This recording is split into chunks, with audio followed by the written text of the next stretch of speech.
Subscribe to our channel by clicking the subscribe button. Click the bell button and enjoy the latest uploads from our channel.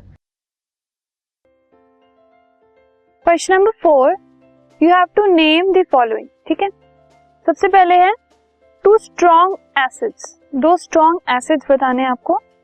सो पहला है hydrochloric acid that is HCl और दूसरा है H2SO4 that is sulphuric acid. Two weak acids, first is acetic acid मतलब CH3COOH और दूसरा है carbonic acid which is H2CO3. ठीक है, फिर है टू स्ट्रॉन्ग बेसिस. एक है पोटेशियम हाइड्रोक्साइड और एक है सोडियम हाइड्रोक्साइड.